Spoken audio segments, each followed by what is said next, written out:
I recently had the chance to finally use my Noco Boost Sport GB20 jump box, and I have to say it works really well. So the first thing I want to talk about that I noticed after owning this for a little while is you notice this light button here, and what happens is it's very easy to just randomly press that light button when it's sitting in the trunk. And that's really unfortunate because it drains the battery. It takes a while, but if it's sitting in your trunk and you don't see it and the light's just sitting on, that can be a little bit annoying. So you just kind of have to be really careful with how you position this bag in your car and make sure that that light button isn't going to be pushed, because if it does, then you're going to find that you're out of power. As far as the jump box itself though, it works really well.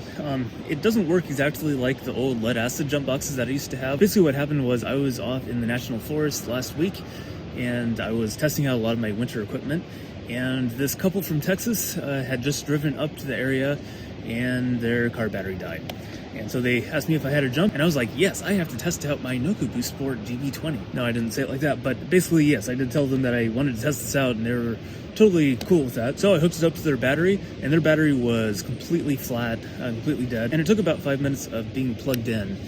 And after about 5 minutes, then the battery was charging up that they could jump start the car. But it's not like the old lead acid jump boxes that I'm used to, where you can just hook it up and you can pretty much start up straight away after maybe even 30 seconds. This thing seems to act more like just a fast charger than anything. And so it'll charge up the battery to enough where you can start the car, but it doesn't really put out enough power where you can actually jump start the car itself just off of this box. So that's kind of interesting. And I do wonder what would happen if you encountered a battery in a car that was really completely flat and just not functional as a battery. I don't know how well that would actually work. But if I encounter someone with a battery in such a condition, then I will let you know and give you any more updates.